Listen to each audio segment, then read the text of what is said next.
Today's episode is a good one. We sat down with soft tissue therapist Stuart Hinds, who's worked at the Olympic level supporting some of the best athletes in the world.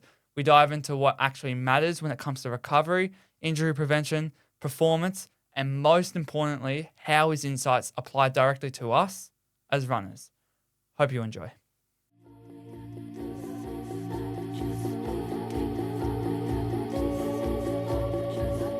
So Stu, take us back to the start, the very beginning. How'd you get into soft tissue therapy? Well, you'll probably know this, Tim, because I've spoken to you about this. I was a fitter and turner back in the day. Yes. Which I didn't necessarily love. I knew that in probably my second year. But, like you do anything, you say, I'm going to stick it out. I finished that first year, the last year, worked as a tradie for about a year. I went to WA, worked in the mines, well before it was like FIFO stuff. It was basically you had to drive yourself over there and then go to the mines and try and actually get a job. Lasted about 6 months there. It was in a place called Paraburdoo.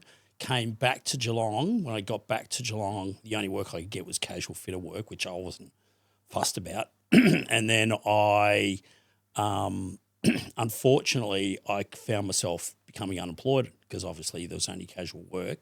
So as soon as the work dried up, I was unemployed, so I was hating that.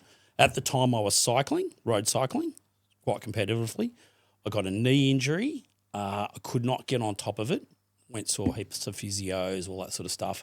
And one of the other cyclists put me on to this local therapist. Actually, he lived out here at Bannockburn, actually. Huh. He's now passed away. Him and his wife were a massage therapist. And I saw him for like 2 treatments and like he just fixed my knee problem. And I just thought that is the coolest thing. And I thought, I want to do that. It was just like a light bulb. And that's how it started for me. So I sold my car to pay for the first year fees, and it was up in Melbourne, so I just commuted up for a year.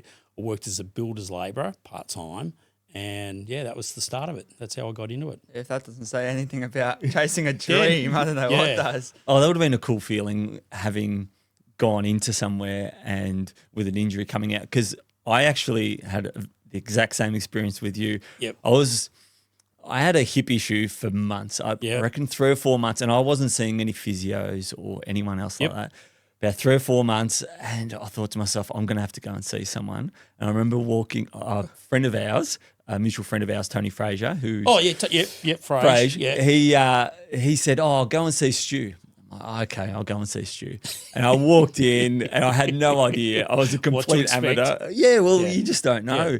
And you're hoping that someone's going to fix this problem that you've had for months. Yeah. And I remember walking out of there after one treatment and going for my next run, and it had completely gone. My hip issue had completely gone. Doesn't always happen that way. But no, it doesn't. But I thought to myself, oh my God, what a waste of 3 months in pain, when I could have just gone and seen someone. So it was pretty cool. And that was exactly the same for me. And obviously I was in my cyclist head. Do you know what I mean? Obviously I have a therapist head now, but that's like when athletes come in and they're obviously injured or they're restricted in whatever they have, I go back to that. I know what it's like. I know how stressful it is, because you want to keep training. Of course you want to compete and so forth, but you'll do anything just to get on top of it. Do you know what I mean? And then when you do get that relief, it's like, wow, this is amazing. It was amazing. Because I battled hip issues, and I've still battled hip issues my whole 15 years of running since we've known each other.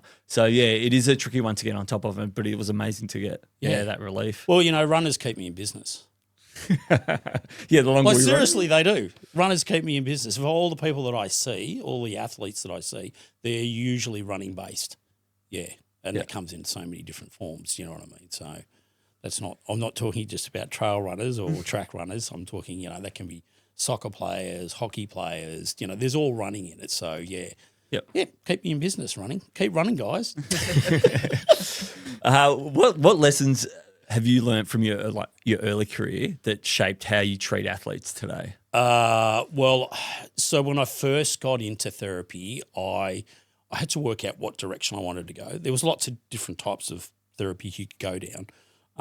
Initially, I was really excited about a technique called manual lymph drainage, which is, I don't know much about the lymph system, but it runs systole to your vascular system. So it picks up all the toxins and so forth.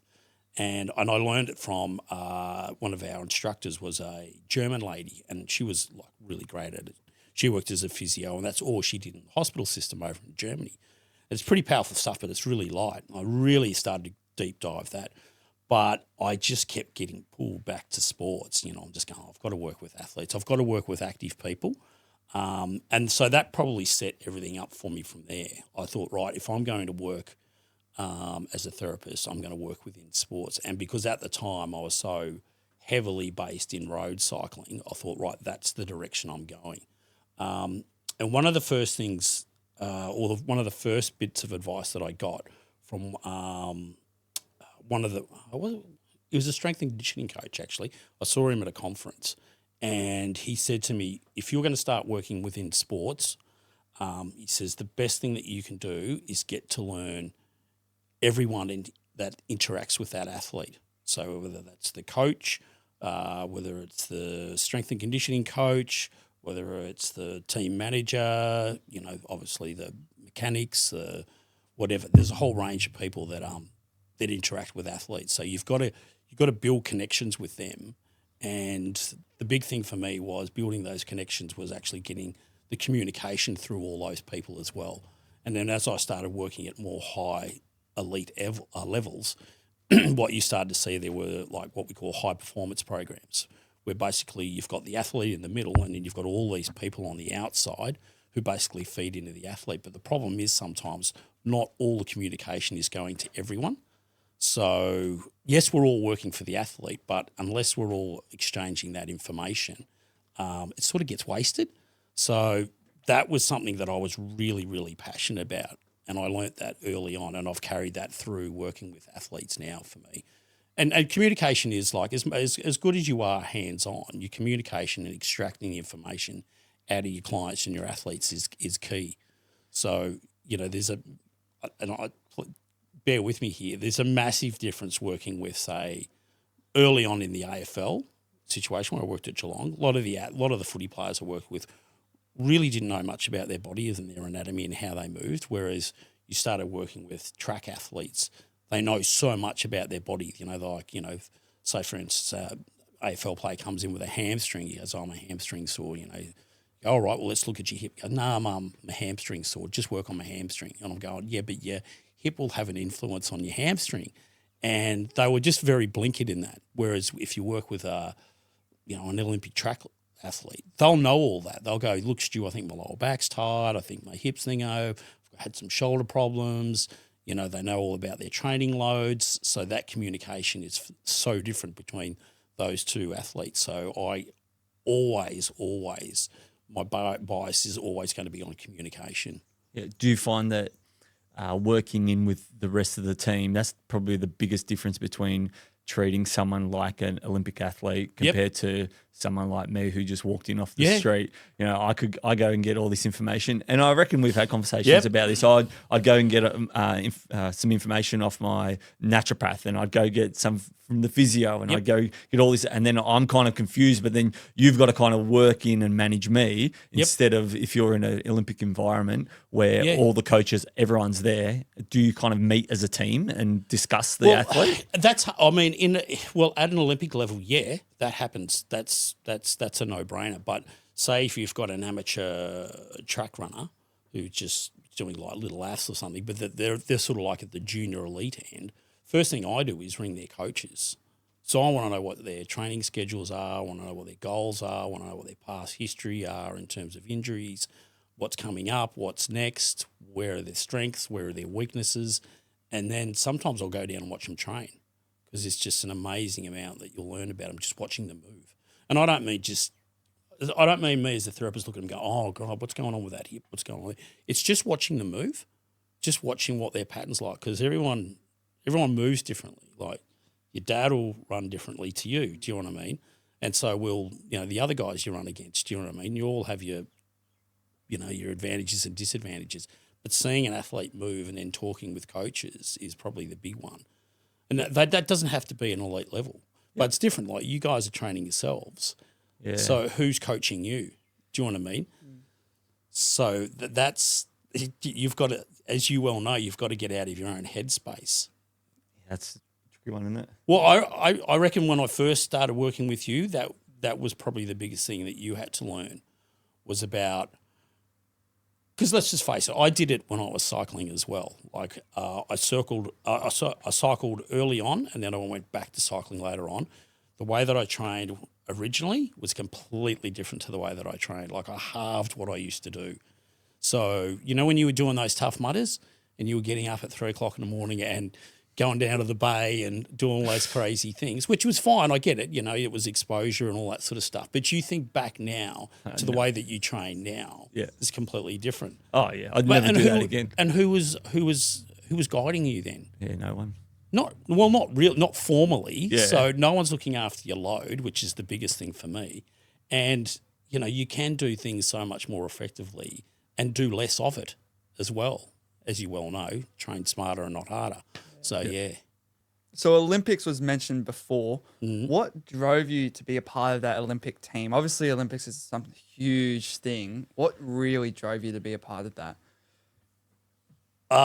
Well, obviously, it's the pinnacle of sports, especially sports medicine. I don't think there's a bigger event ever. I suppose they debate the Soccer World Cup, they debate that as being the greatest sporting event. But come on, Olympics is amazing, whether it's summer or winter. So I was extremely passionate about getting into sports massage and so forth. And there was a lecturer of mine, well, actually he wasn't a lecturer of mine. He actually was lecturing at RMIT, but his name was Rob Granter. And he's a colleague and a friend of mine now, but he was like my guru, back in the day. Everyone's got to have a guru, do you know what I mean? And he had gone to Barcelona. That's like going back a while now. I remember. Barcelona or Seoul? Barcelona. Anyway, so he came to – so I was in my last year of study, and he came and did a presentation on about his time at Barcelona. And he had a slideshow and all that sort of stuff. And he's going, oh, yeah, and then we walked out with the team in the opening ceremony and all that sort of stuff. And I'm like, you are fucking kidding me. That is – got to be the most amazing thing ever. And he was working with all the top athletes, Australian, obviously, the Australian Olympic team. And that just sat in my head, and I said, I'm going to go to the Olympics one day. That's my goal. That's my dream. How old were you then? Oh, Jesus, Tim. I wasn't married, so I would have been sort of 25, 27, I reckon. Yeah. Don't quote me on it. My memory in terms of what I did at what age is not great. Yeah. But that was it. And it sat, Ollie, just sat in there. And, it didn't happen until 2000, obviously. So I don't even know what Barcelona was. And then I'd over the years I'd spoken to other therapists that had worked at Olympics and stuff like that. And, as far as I was concerned, that's just the coolest thing. It's like for any sports massage therapist, of course you want to work at the – best in the world. At the Olympics. So, It's interesting because when I think about the Olympics, I'm solely focused on the athletes representing their country. And I'm like, oh, no, the athletes, that's their dream. And I don't actually think about the professionals around them that dream to go to the Olympics. How was it? Was it surreal representing completely surreal. So my first one was Sydney, and I actually went as part of the IOC. I didn't go as the Australian Olympic team. So I was treating athletes from all over whatever countries. And there was a lot to learn because it was the first time that I have actually interacted with, like we had Muslim athletes come in, and obviously men can't touch female Muslim athletes. And I got put in a room with one, and no one had screened that. And it was like this, it was, this taboo. Yeah. Oh yeah. It was massive. There was she freaked out, and I was freaking out because I didn't know what she was freaking out at, and then obviously you didn't know. Oh, I didn't know. I didn't know. Wow. Sydney was surreal because it was, as far as I was concerned, apart from London, it was probably the best Olympics I went to. I think I was just in awe the whole time, because you couldn't believe, you kept pinching yourself and all that sort of stuff, and you were going to some events. And then when I went to Athens, which I actually got, that was my first job with the Australian Olympic team, which is a massive deal. Then I learned a whole lot more. And you talk about what was it like for the athletes, making an Olympic team, which is, once again, it's incredible. For me, as a therapist, it's also a pinnacle. Like, you just like it's a funny thing. You go there and you think, oh, well, I'm just one of the therapists. But when you get there, you're not. And that goes for team managers, it goes for obviously all the medical staff. There's so many other people involved, operations, logistics, media, it's all the pinnacle for them too. But for me, as a soft tissue therapist, we spend a lot of time with the athletes. So it's pretty cool. We've got our hands on them as well. So you get invested really quickly in their journeys. Judo athlete comes in and you don't know much about judo, so you try and bring yourself up to speed. What do they do? What's their training? When are you competing? What's going on?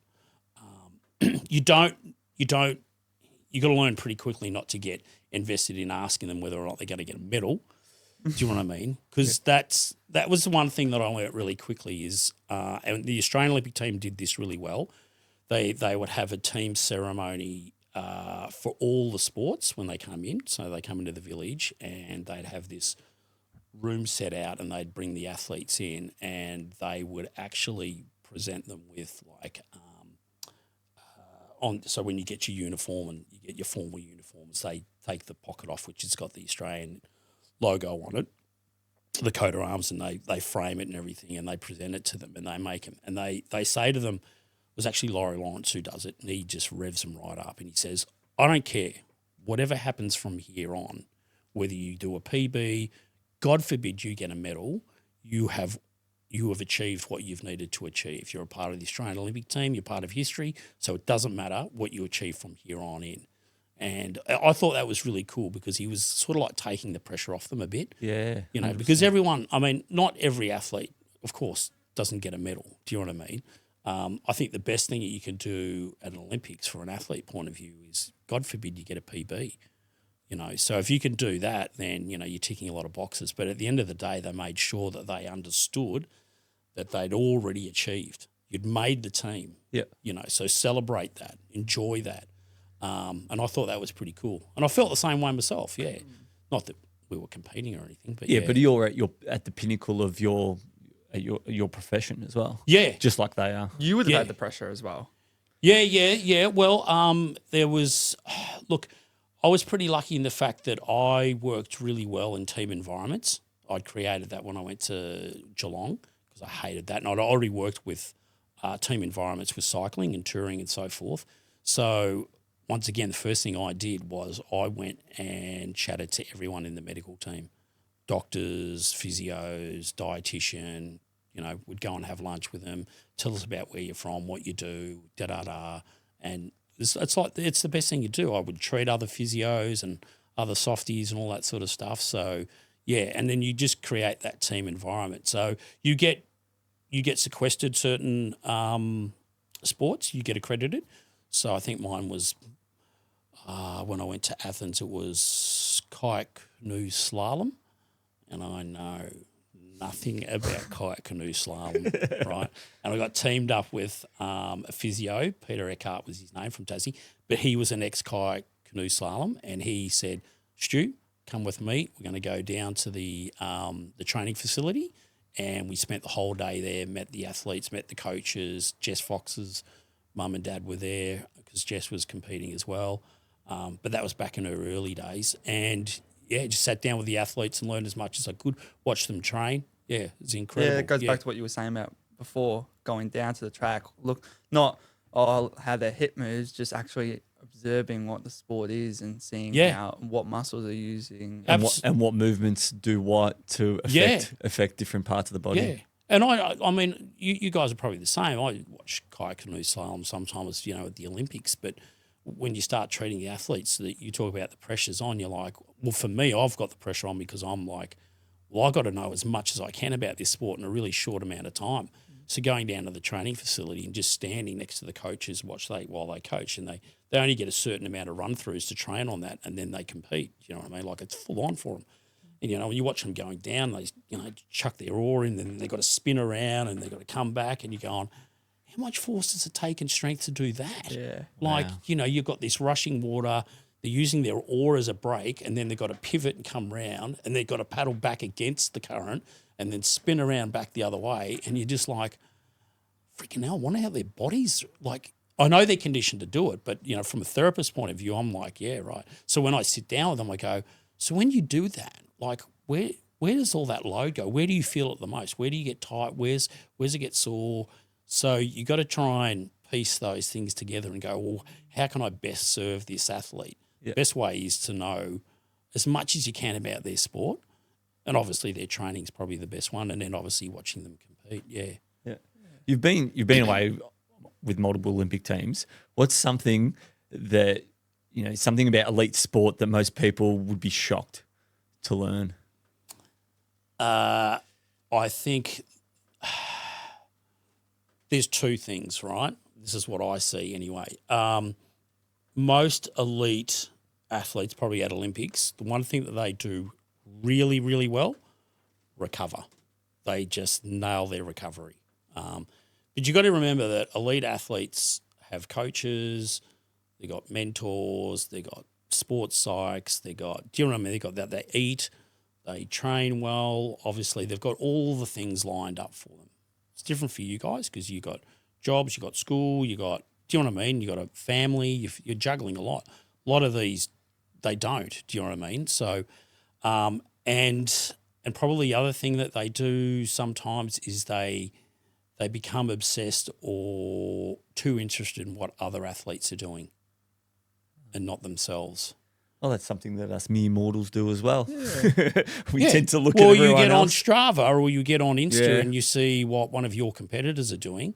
Elite Olympic athletes do the same.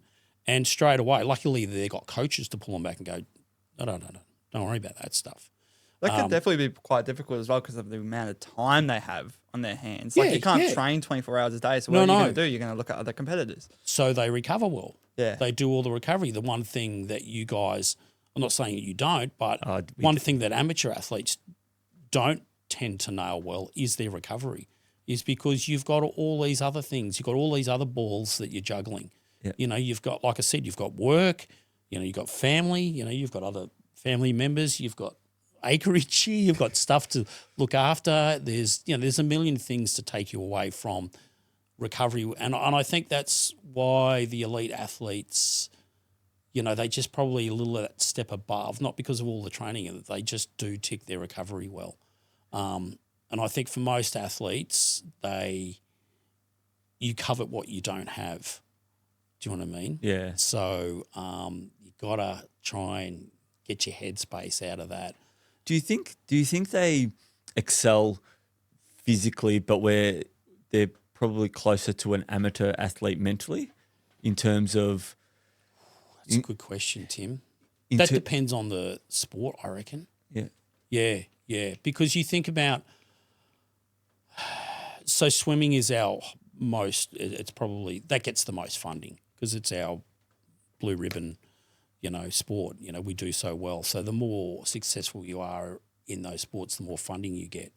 But you look at weightlifting, so the weightlifters are competing with other weightlifters from, say, Eastern Bloc countries, and these guys, that's all they do full time is lift weights. Our Olympic lift weight, they basically work as well. They've probably got full-time jobs, and then they do their training around it. So sort of depends on the sport. Do you know what I mean? Hello? Hello, Gus. Hey, Gus. Hey, are you going to say hi to you, Gus? Hey. All right, Gus, you got to go back in the backyard. Gus, around in the back. In the back. In the back. Good boy. Just never check happened Thanks what's for going saying on. hello. Hey, in the back. Around the back, Gus, in the back. In the back. Visitor? In the back, Gus. I love Gus as a name for a dog. Well, you can tell we live on a farm. Yeah.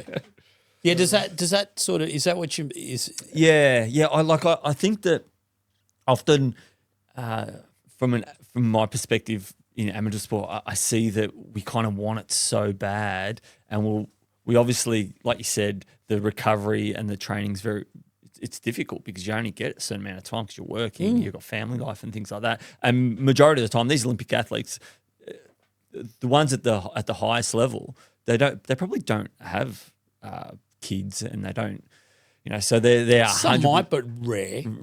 Yeah. So I just wanted to see what your thoughts were like on mentally, because you did mention that they look at other athletes and things like that, because, geez, I definitely do that as well. But, I think just the drive and the want for success as well. Like, do you think that's absolutely. I think amateur athletes sometimes are probably can be just as motivated, 100%.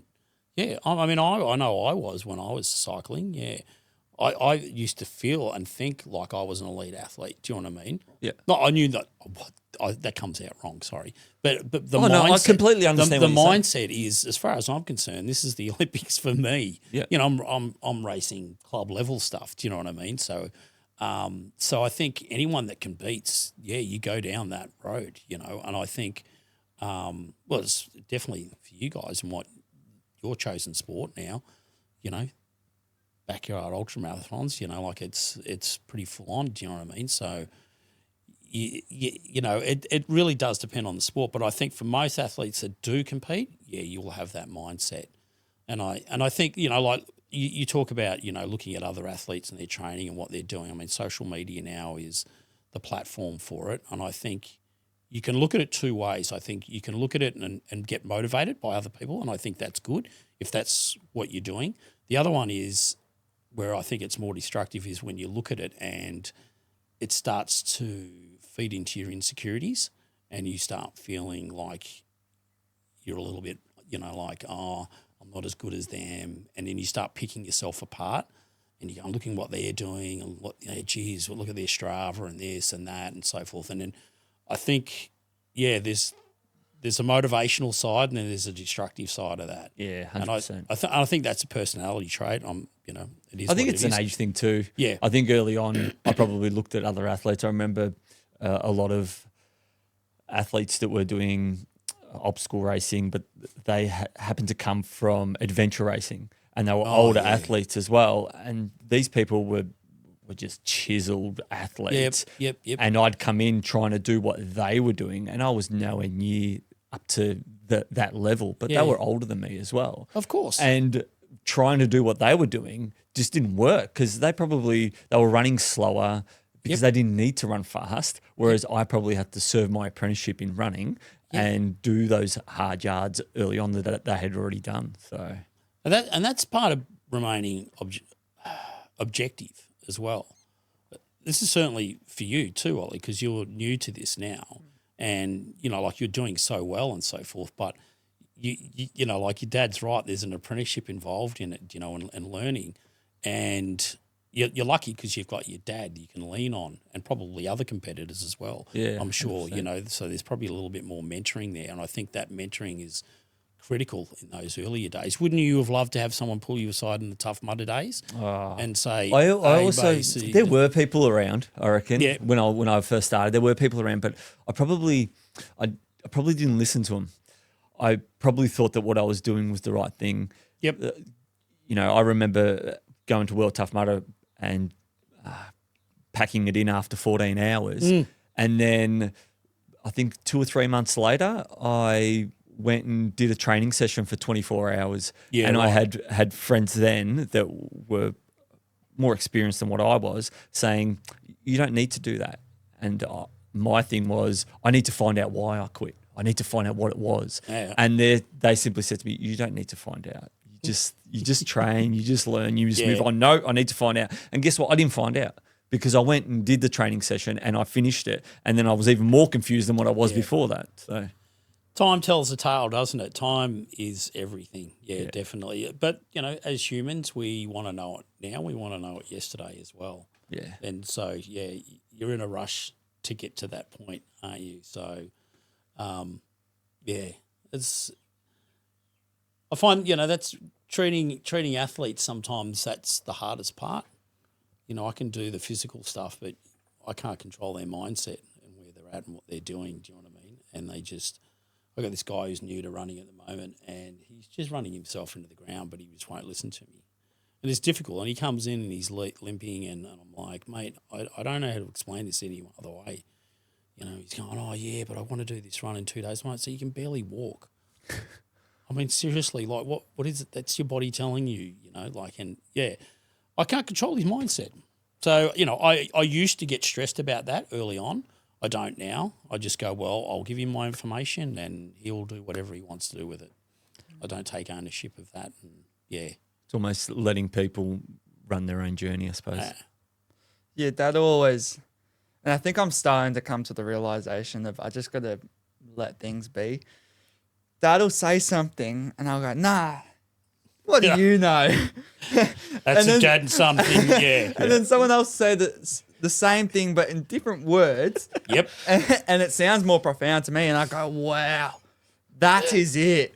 And yeah, it's almost, I don't know why, just because it's dad, but I'm probably getting to a point now where I'm just letting things be and it all fall in place when it needs to. Yeah. Yeah, that's great. Well, kudos to you, mate. That's fantastic. Yeah. But every father has been through that. Even my son did karate and my daughter played soccer and I go, and, we do a debrief on the way home and I go, oh, sweetie, you did really well. And, I'll say, oh, then maybe if you did this and this, and she's like, oh, yeah, right. And then Coach A or B says the same thing and she goes, oh, Daddy, he reckons we should. And I go, pretty sure I told you that. But anyway, I think every parent's probably. Yeah, 100%. Going back to the Olympics and your mental kind of resilience and state of mind when you've got such a short window to help an athlete before an event, did you find it hard personally to deal with that? Because they've only got, backing up from a semi-final to a final might only be half a day or even a day. Yeah. Do you feel a lot of pressure in those moments? Yeah, you do. Yeah, you put pressure on yourself. You do. Touch wood, like the filthiest word at Olympics or in sports medicine is injury, because that means you're not competing and you're dealing with an injury. You know what I mean? So we don't like to say the word injury. Hopefully, no one at the Olympics is injured. Because if someone's injured, then they pull all the stops out. It's full on. So hopefully most of the work that we're doing is just recovery work and helping them. But having said that, I worked with men's hockey a fair bit and I loved working with them. They were awesome athletes to work with, great men, great camaraderie, just played for each other, just the greatest bunch of athletes to work with, especially from a team point of view. They were literally like competing one day and then recovery, maybe training and then competing the next day. So it was full on. And if they made it to the medals, they will be playing on the very last day of the games. So it's a long campaign, like a really long campaign. And I don't know if you've ever played hockey or seen it or whatever the case. It's pretty full on. Yeah. Hockey is full on. There's contact, there's a lot of sprinting. Obviously there's skill-based. So their hips get smashed, you know what I mean?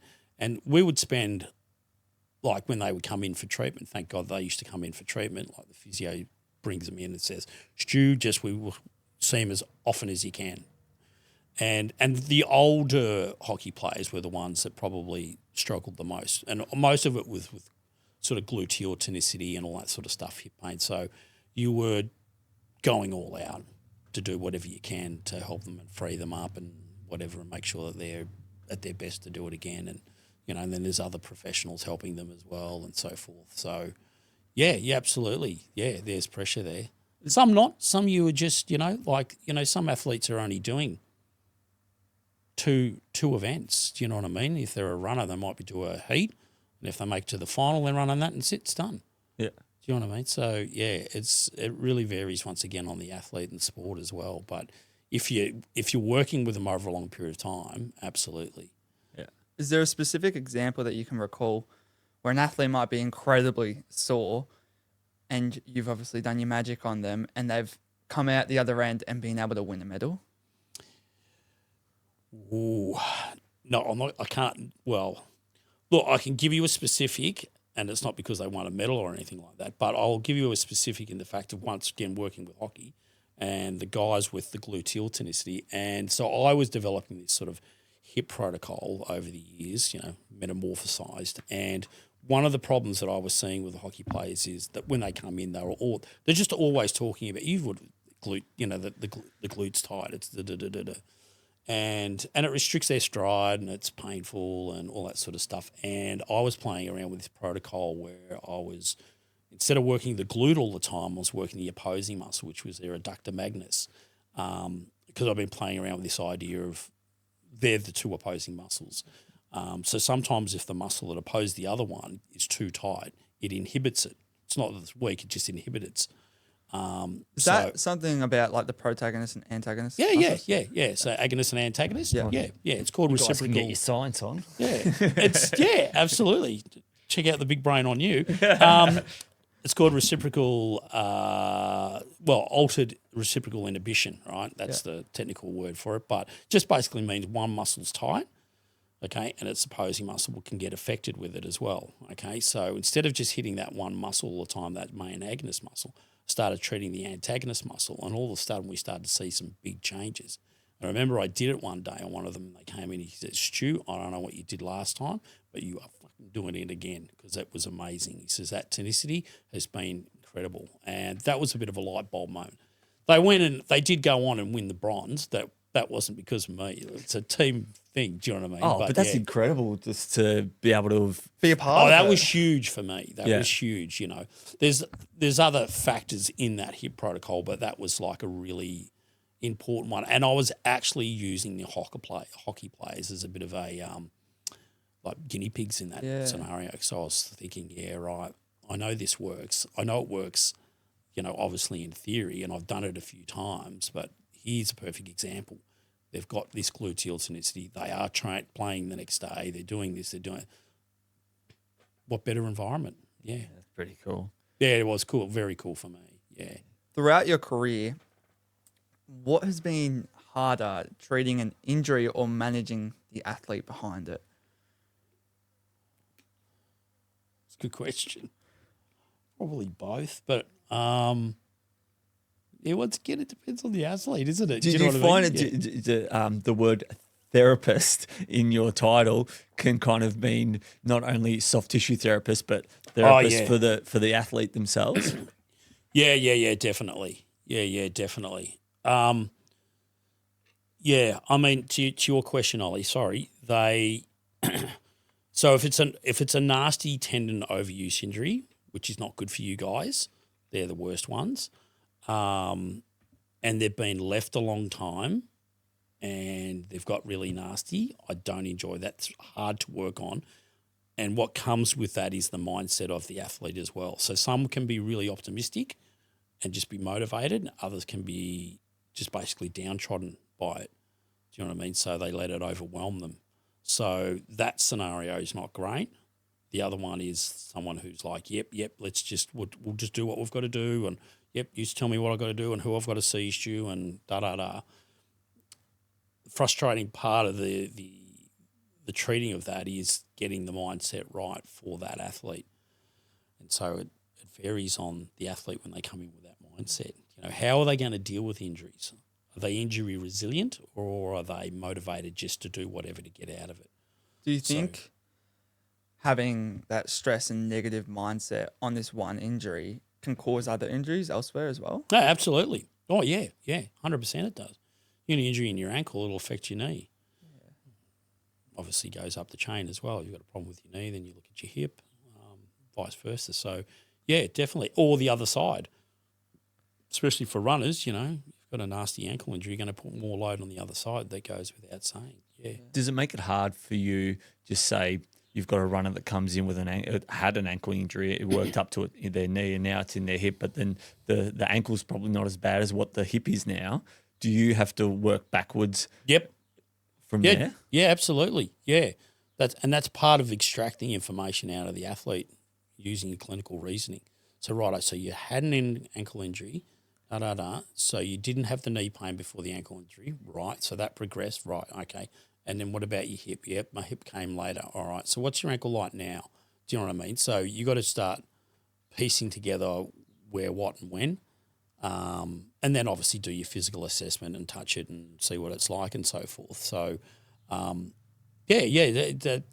all part and parcel of it, yeah. Do you think in your clinical practice that's more common than when you're out working with elite athletes? Because elite athletes probably turn up and say, my ankle's sore. Yep. straight away. Straight away. Whereas someone like an amateur like me, I might have come in with my hip issue and I might have had the knees and the other issues as well. It'd be hard to, I could imagine trying to manage the mindset. Because I remember when I first came in, it was almost like a relief when you told me that, no worries, this is, and it's an information thing. Because I had no idea what was going on. Yeah. So I've come in, you've told me this is what the problem is. It's these muscles. We're going to relieve this. We're going to do this, and you should be okay.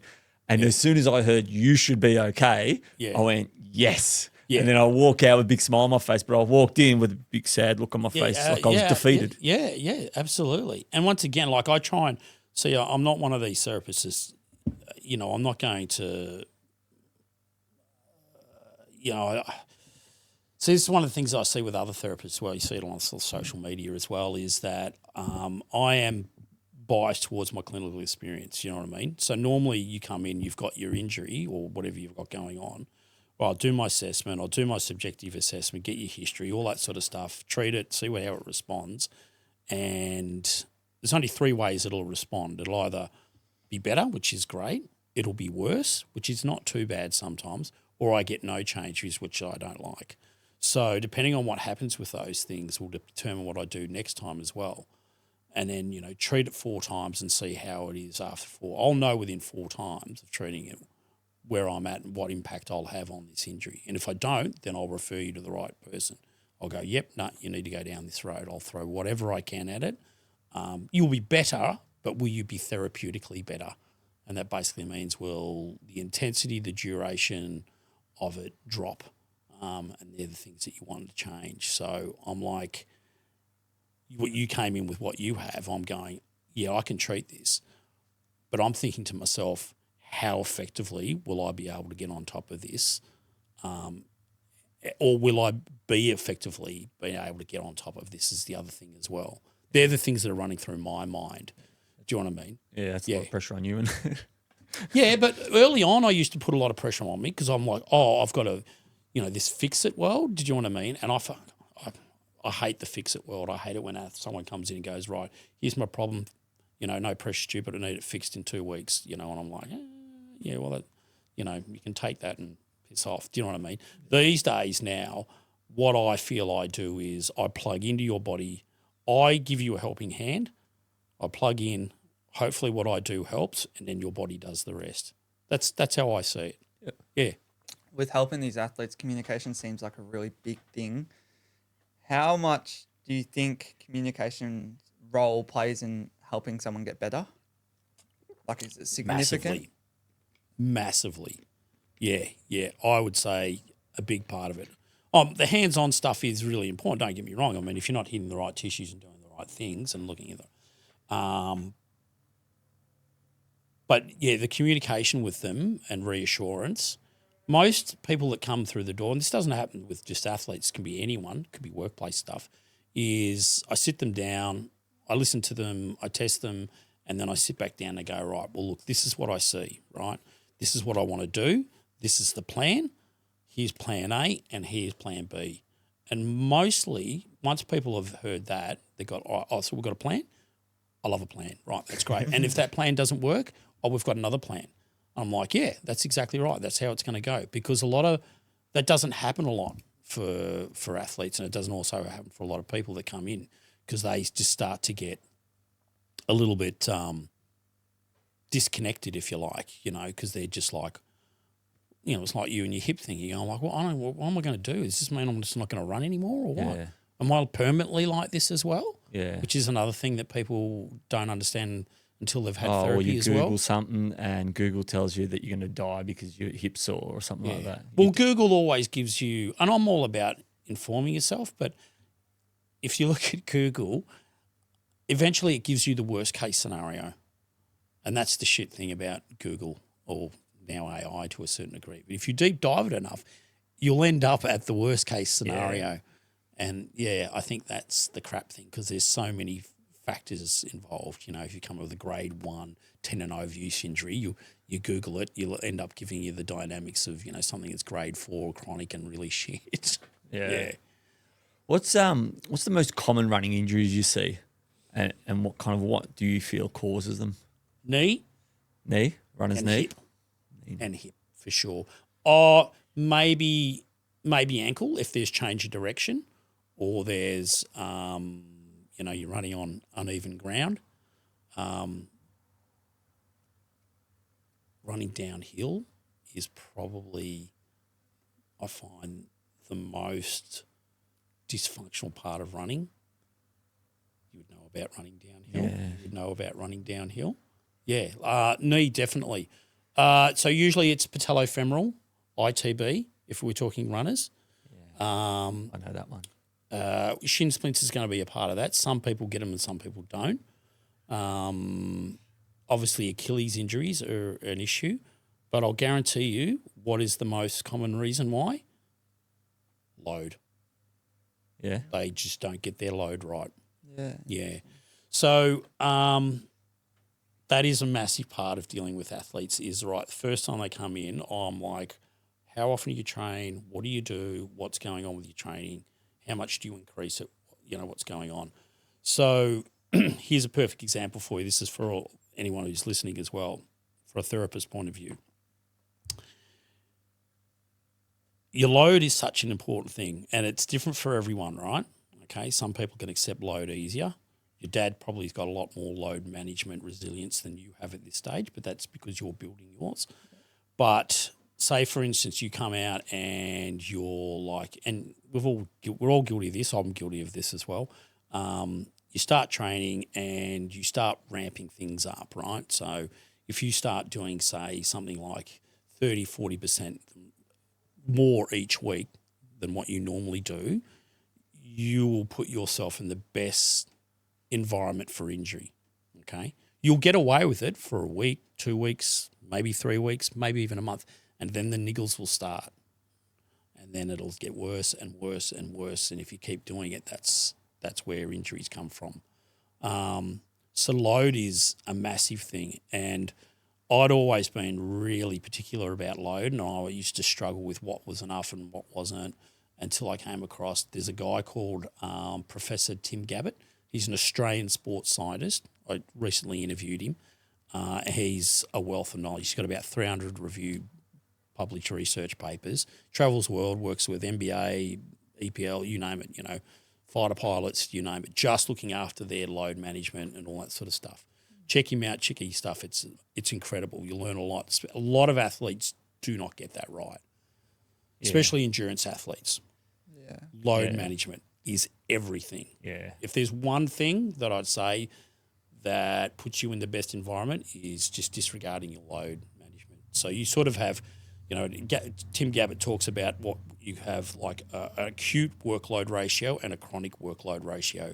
So acute means short lasting, chronic is long, what you've been doing for the last sort of 12 months. So if they don't line up and you start getting one out of whack, especially your acute, and you're ramping things up a lot on over a consistent amount of time, then you just put yourself in this best risk of injury. So that's where the niggles come.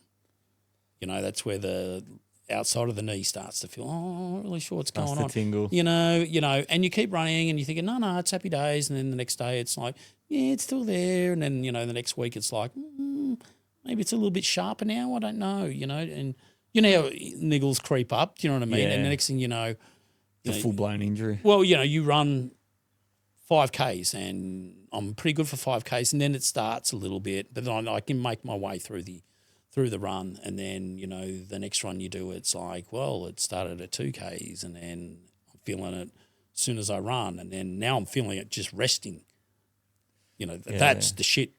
Yeah, and that's sort of how it progresses. Yeah, Dude, I've always wondered this, and I've always had this theory on tendonitis issues and things like that. Say even an ITB. So obviously that's your ITB running over your bursa. Is that correct? Yeah. So is it to the point where, and I explained this to Rach the other day. She's got a bit of an tennis elbow going on. Yeah, yep. And I explained it to her as if it was a scab. So you injure a spot or you get a scratch or something like that, and it tries to heal, and then you're constantly picking at the exact same scab over and over again, and it just never ever heals because you keep picking at the scab. Yep. Is that how? Yeah. So it's when you talk about overuse tendon injuries, I mean, once again, it's a load issue, but tendon overuse injuries. Like ITB is a classic example for you guys because you obviously had them, and as far as I'm concerned, it all starts in the hip. Do you know what I mean? So regardless of you getting the pain there, I do a little bit of work through there, but most of the work's in the hip because the band from the ITB is basically the contractibility component of it is in the hip. Muscles are the ones that contract and then they create excessive tension on the ITB, which actually we're debating. There is a bursa under there. It's not always the bursa. There is a bony structure, a condyle there, that it sometimes just rubs back and forwards, and they used to call it a friction syndrome. But they're still debating that, it is what it is, but it's still lateral knee pain, and obviously it's an overuse knee pain situation as well. So, and once you get that side of inflammation, and you know what it's like, you had that ITB. Remember you had to have it injected in the end? I ended up having an injection in there. Yeah. So you cooked it, and there's I remember even then. Sorry to cut you off. I remember even back then when we were treating it, there was so much focus on my hamstrings, and I remember walking out of your clinic and the short-headed biceps. Yep, for sure. Yeah, that's a big one for it. Yeah, for sure. Which short-headed biceps tucks right next to your ITB, and sometimes that can actually mimic ITB. And I've had plenty of people. You've actually sent me runners with they thought I've got lateral knee pain and maybe it's ITB, and just to work out that it was, which is great if it's just short-headed biceps. I mean, there'll be other muscles, but it'll be mimicking ITB pain. Yeah, which is gold when that happens. But if we're talking about injuries, what's the most frustrating one to deal with and why? Overuse tendon injuries. Yeah, for sure. Yeah, by a mile, because you know what? You're better off breaking a bone sometimes because it'll just remodel in 6 to 8 weeks and you'll be fine. But tendon injuries, no. Yeah. And it depends on what flavour they come in as well because they're so temperamental, Ollie. Someone comes in and goes to me, Stu, right, I think I've got an Achilles problem. I'll have a look at it. I'll go, yep, right, well, there's a lot of soft tissue stuff I can do. The earlier it kicks in, the better. So the quicker the resolution. But if it lasts long and they've let it get chronic, then it can be career ending for athletes. Yeah, overuse tendons are horrific. Yeah, they can be, especially hamstring ones up high here and the Achilles one. So if you're an elite athlete and you're got a nasty Achilles tendon overuse injury, there's, God forbid you're a jumper as well. You know what I mean? You could rupture Achilles. That'll be career ending for you. So, there's just no time limit to it. It can just be so temperamental. So I do a lot of soft tissue work. Then I send them off to physios to get proper tendon loading programs. And you just got to be diligent. You got to do those. Yeah, they're the worst injuries. What would you think is the worst injury? No. You complain about your shin splints a lot. Yeah, I really... Well, shin splints aren't great, but it's not an overuse tendon injury. Yeah, okay, you know what I mean? Yeah. But once again, this probably comes back to your resilience at the moment too, because you'd be flying along, and you can run outside of your capabilities, and that's what shin splints is load. That's what that is. Yeah. Yeah, I find the ones that you don't notice getting better day over day or week over week, that's where it starts to creep in mentally as well, where I start to really struggle to see the light. I remember last year going into Sat Champs, a month out from the biggest event of my life, and I'm limping down the hill from work. And the security guard saying to me, "Oh, you've got a nasty injury." And I'm thinking, I just wanted one more week and I'll make it to taper. Yeah. And it was all plantar based. And that is one of for me, that's probably the worst injury that you could possibly have. Plantar fascia issues. Plantar fasciitis is, it's another demon again. And, like nasty ankle injuries are not great. So if you've rolled your ankle, it's not great if you're a runner, because sometimes it's hard to run on, hopefully there's no ligament damage, and it's more just the fact that you rolled it and you didn't actually disturb any of the tissues, and it swells up. But yeah, and plantar is a different animal again, yeah. But yeah, that's plantar. I find with plantar, it doesn't discriminate. No. So and there's nowhere to hide. No, I even look at the guys at work, and there's some gentlemen at work that they don't do all that much exercise at all. Plantar fascia issues. I do a heap of exercise. Plantar fascia. It doesn't discriminate. You're right. Yep, 100%. We could do a full podcast on plantar fasciitis, or plantar fascia problems. Yeah. And there's a lot of runners. I know a lot of runners that I talk to have plantar issues, especially in the morning, getting up, that stabbing pain in the back of the heel. And that's the classic symptom. Yeah. Where does it feels stem like, mate, there are exercise-induced plantar fasciitis, and then there's what we call idiopathic, which we just don't know what the cause is. Someday someone got up and just started to, get this sharp pain in their foot, and that's the classic symptom. It won't usually bother you non-weight bearing, but the moment you sit down for a while and you get back up, it's like walking on broken glass. Yeah, it's just that. Have you ever had it? Oh no, I don't I've want had to. it. I I've had it. I've had it. Yeah. So there is a cohort of plantar fascia issues that I feel are exercise induced, and a lot of them are related to your deep toe flexors. Your gastrosoleus gets really, really tight because that's your prime mover muscles. You fatigue them out, then your deep toe flexors get involved. They control your foot position. And then when there's your heel strike and so forth, because your toe flexors aren't working as well, it starts to stretch the plantar fascia more and more and more. And then it obviously gets to a point where you've really pissed it off. Well, whilst we're on plantar fascia, I've actually tore mine completely on my right foot, and it relieved the pain straight away. Yeah. Because often people come to me and ask me, because they're like, I know that you've had this issue. What did you do about it? And I say, I just tore it. And it fixed itself. Yeah. It's probably not the best advice, but my sports doc actually gave me that advice. He said, just tear it. Otherwise, if we operate, it's going to be a 12-week layoff and recovery and things like that. But all they do during that operation is just complete the tear. What's the plantar plate? Is it a plantar plate, is it? I mean, you've got a series of muscles under your foot, but you've got a plantar, you've literally got a muscle that comes down and attaches onto the heel itself. Yeah. And it's usually that musculotendinous junction that creates most of the pain. There are another muscle underneath called quadratus plantar, and that sometimes can also mimic it as well. So you've got a series of layers of muscles under your feet. You'd be surprised how many you've got. Do you know what I mean? Yeah. Just look at my YouTube channel. I do a series on it. Do you know what I mean? But and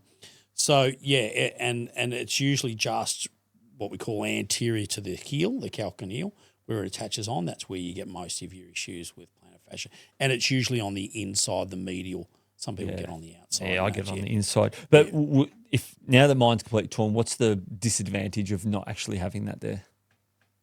It'll just reattach somewhere else usually. But does my arch collapse in more? Does anything? Body adapts. Yep. It's one thing your body does well. It adapts to whatever you give it. So you'll be fine, mate.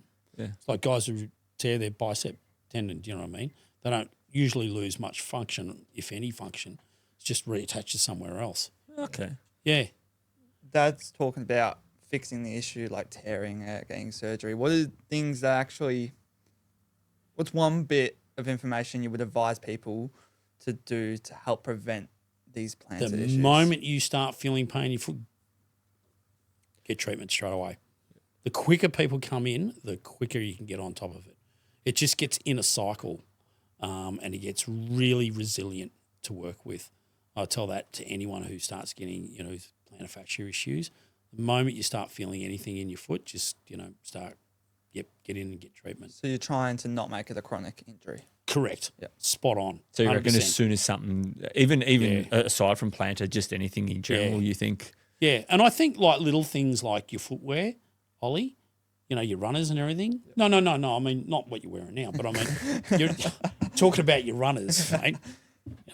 they're fine. Do you know what I mean? You wouldn't run in them, but I mean, do you know what I mean? Like cycling your runners and all that sort of stuff, your footwear and what footwear works for you. Because you hocker? So it's different for everybody. Yeah, that's right. Yeah. I know. I'm some. Yeah, I usually I'm in Hockers or I'm in Tarkines at the moment a little bit as well. It's a bit of a mixed bag of lollies. Yeah. But there's not. But I try to stay away from. I used to wear like a stability, more of it like an Asics, or even like a really plush shoe, like the New Balance Moors. They got. It's like running on clouds. Like a cloud, and it's great for a one-time use. But Dad ended up finding those issues. But maybe that's where your plantar issues started to come from. Yeah, when I started wearing really plush shoes, and I felt like the resilience in my body went out the window because I was taking care.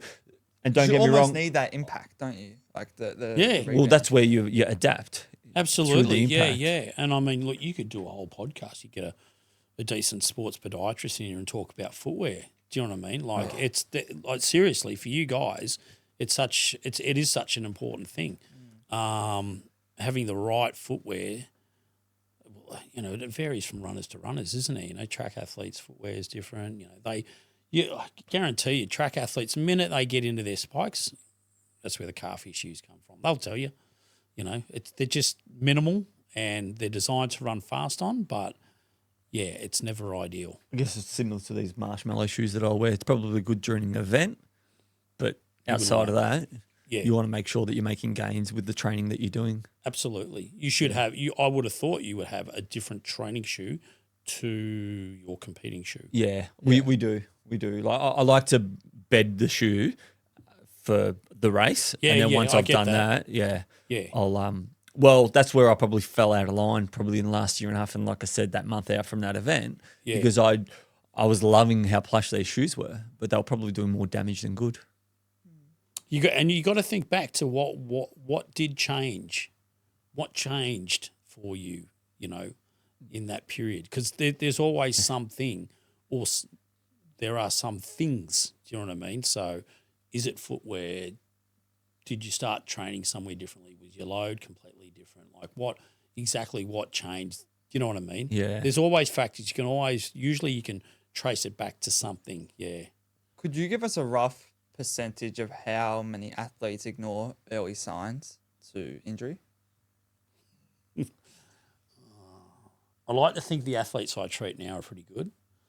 But if I get new clients in, they're probably right up there. I can't give you a percentage, but I'd say if they've seen me before, then they're usually pretty good, because I always say, maybe just come in, you know, like don't leave it, you know.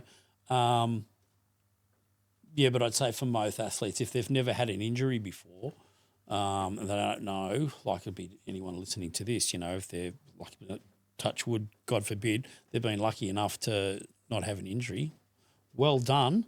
But I'd say most people would usually ignore an injury or a condition until it starts affecting some part of what they want to do. And that's not what should happen. Yeah. No.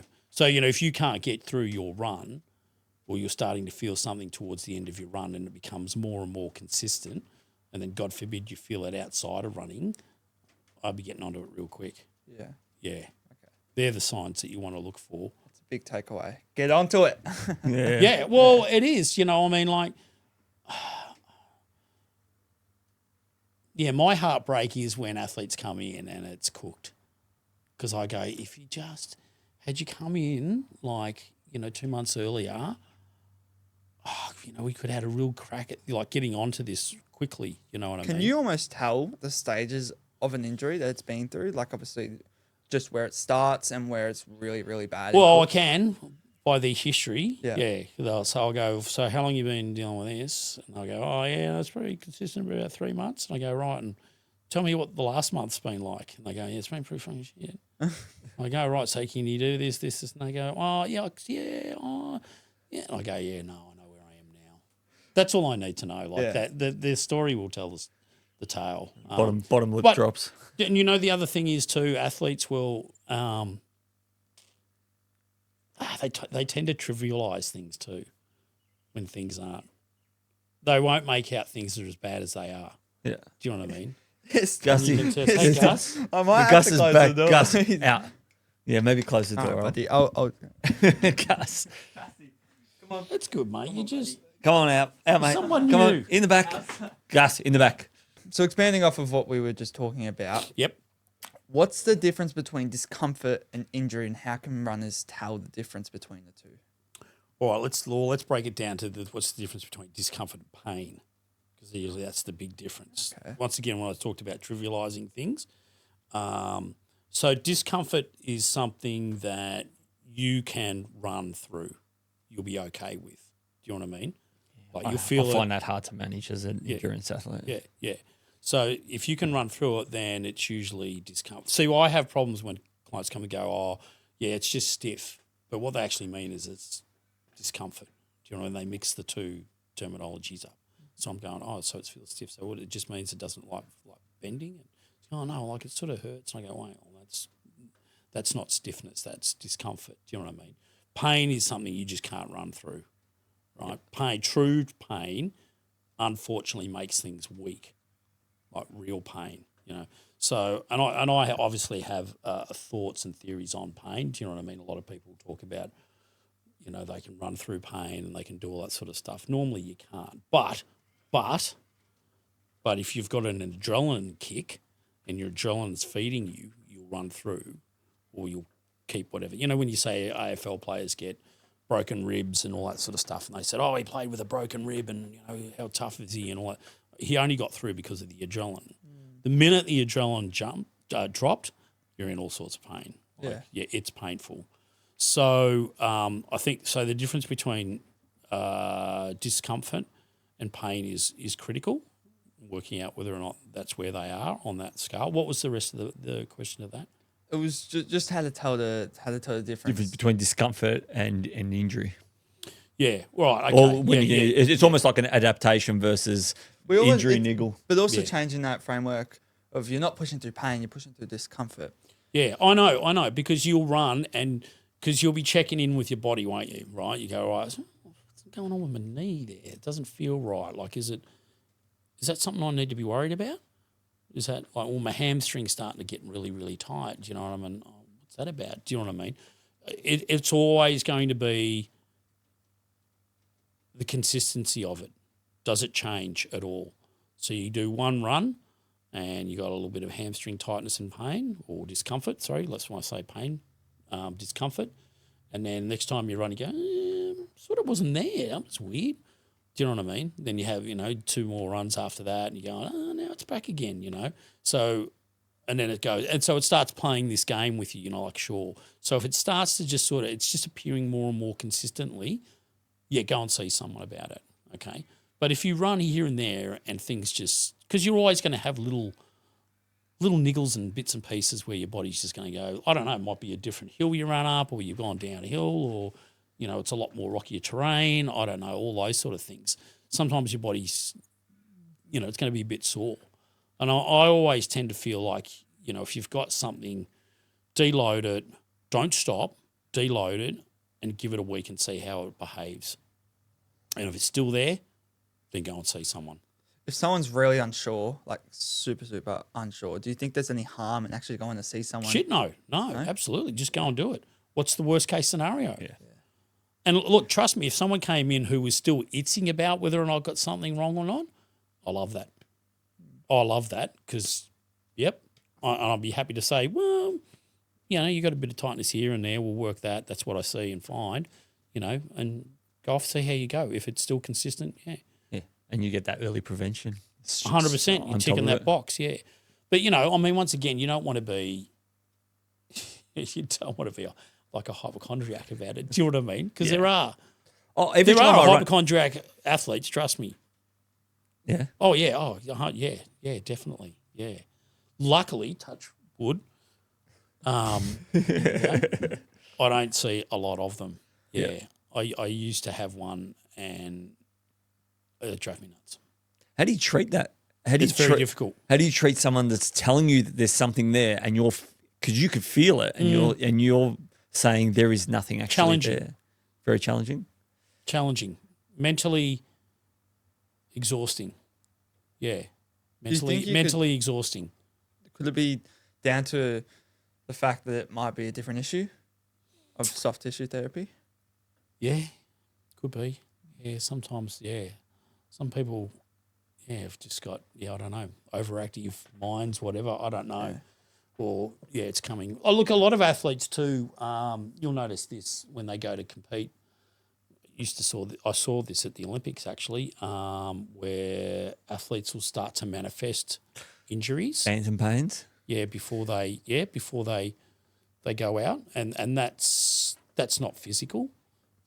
So I work with the sports psych in London, and she was going, oh yeah, that's very, very common. There's actually a terminology for it. I can't remember what it is, but it's sort of it's like she did mention to me that sometimes it's a little bit like. So once again, you're that nervous and you're stressed about the event, right? You're going to it. You feel like if you're not at your 100%, then you've got an excuse that you weren't able to perform your best. So it's a fail-safe for them. Yeah. Not for everyone, but sometimes that's what happens. And then there's the other side of just being anxious and stressed about going into it, and you just manifest stuff, and then it just goes away. Yeah, I've had times where I've fixated on something, and what I've had to do, I've had to pull myself back and say to myself, Tim, remember last time you did the exact same thing. Yep. You've done the training, everything's okay. Yep. You might be just tightening up because you're deloading a little. Yep. Maybe do some stretching. Maybe go see Stu. Maybe go and do these things to put your mind at ease. Because often, I call them phantom pains. You get them as well, don't you? Yep. Yeah. I absolutely hate it. Always before an event. Yeah. Always. So Therefore, that tells you that you are probably prone to having that. Do you know what I mean? Yeah. Once again, I mean, don't disregard it if it's something serious, but I mean, that's potentially just your mind. Yeah. But if you haven't felt it during the training, correct. you're in your peak week, you're flying, you're in a flow state. Yeah. And then 2 weeks later, I'm injured and you've been doing my less. perineals are playing up. No, that can't be right. Yeah. No, no. And that happens a lot. Yeah, absolutely. Yeah, for sure. I see that plenty of times, yeah.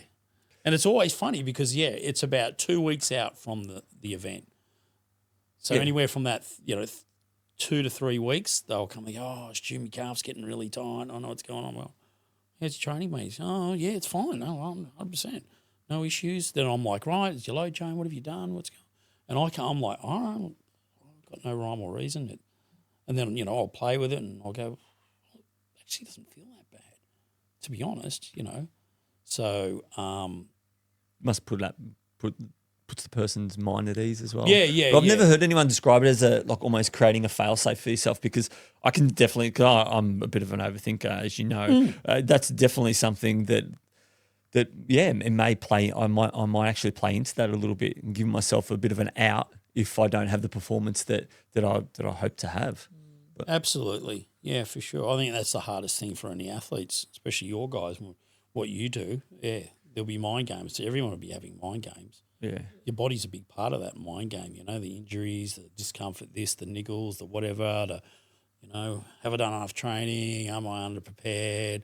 Have I got my nutrition right? Like, there's multi-factors. There's nowhere to hide either in endurance sport, because it's a day. It's either, there's so much that can go wrong. Yeah. That you're out there for days, or 50 or 100K events. It's not a 10-second sprint, or anything correct, like that. Yeah. So You would think when you're in the race, you would think of all the things you could have done that would have made you this creep in what you didn't do.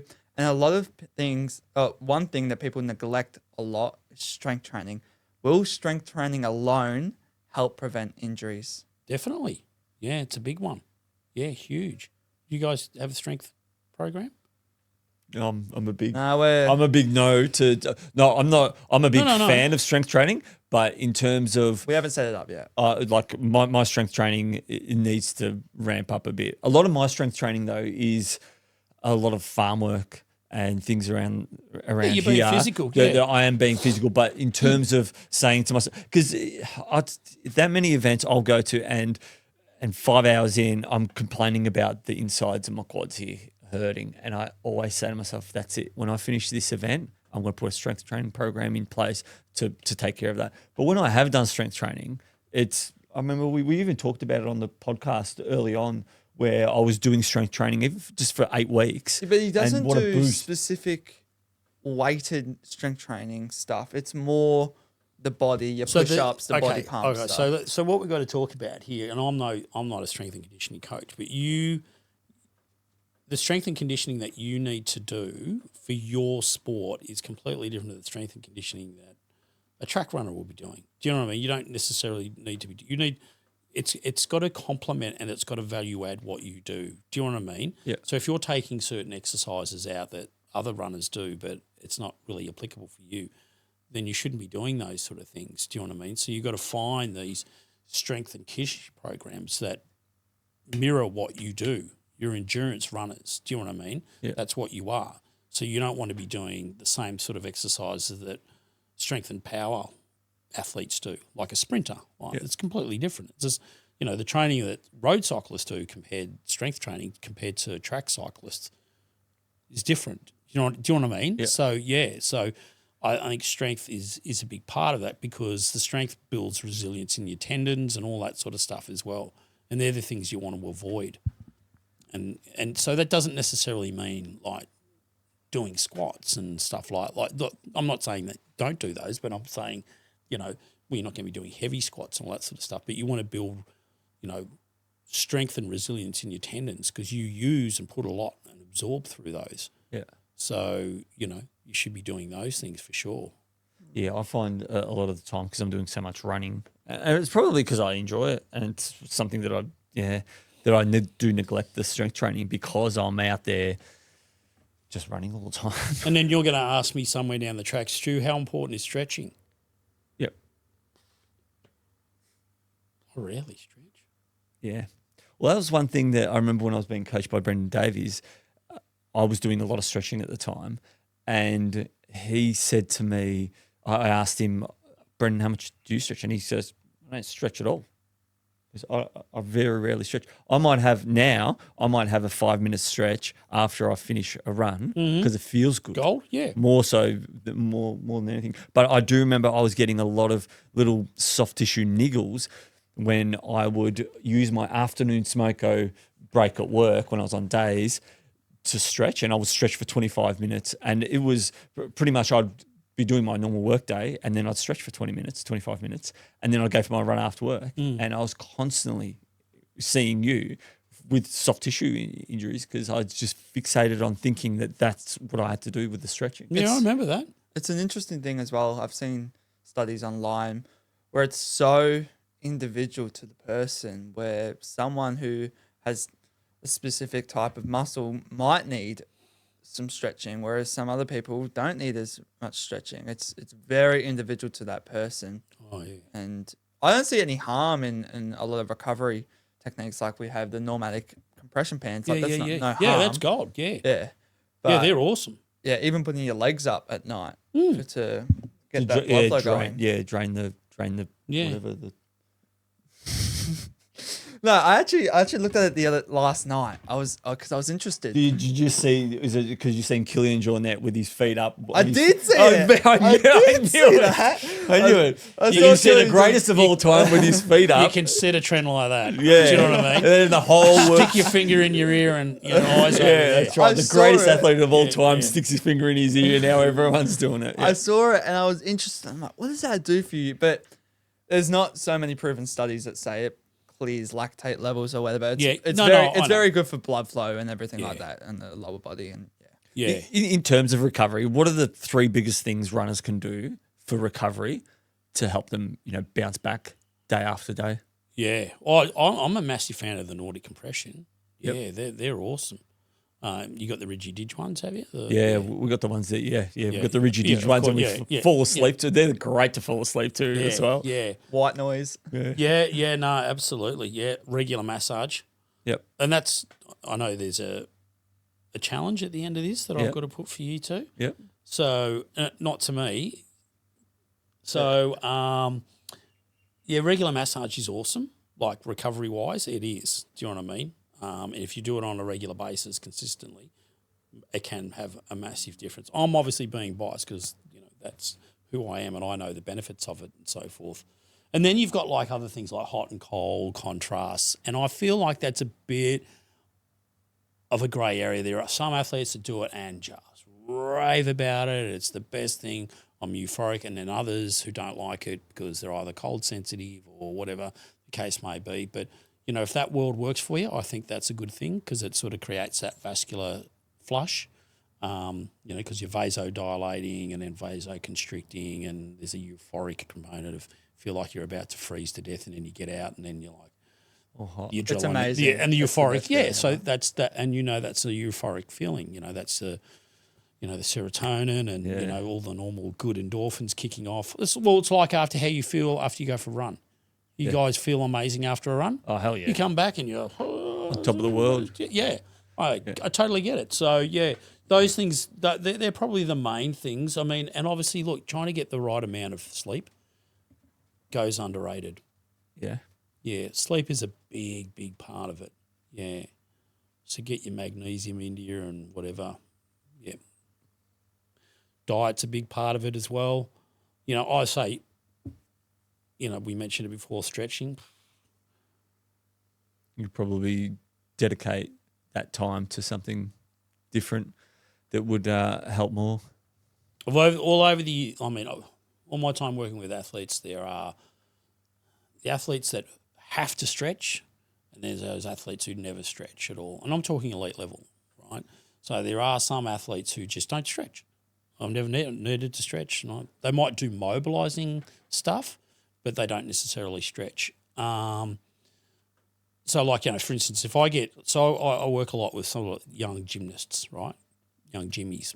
And so there'll be a cohort of gymnasts that come and see me, and they're probably what we call hypermobile, right? And then you've got other gymmies that are hypermobile. So the hypermobile ones are they're really naturally flexible. They're like incredible flexibility, like ballet dancers and all that sort of stuff. And they've just got heaps of range of movement. They very rarely need to stretch because they've got what they need.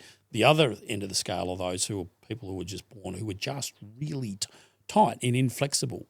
And they're the ones that are constantly working on their flexibility, and they're the ones that come and usually see me because they have a lot of soft tissue soreness and so forth.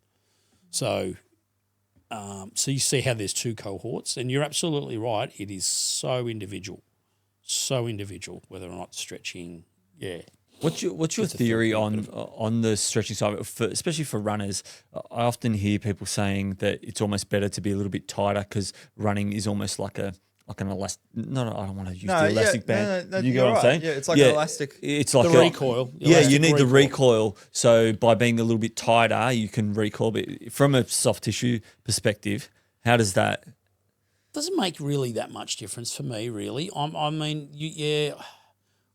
Is it better to be tighter or be hypermobile? I mean, if you're really hypermobile, that's crap because you have a lot of potential joint injuries because you lack a lot of stability around your joints. Whereas hypermobile, mobility is different. You tend to have a lot more soft tissue issues. Do you know what I mean? So you sort of want to be somewhere in the middle, as far as I'm concerned. Yeah, that's probably the best place to be. Yeah.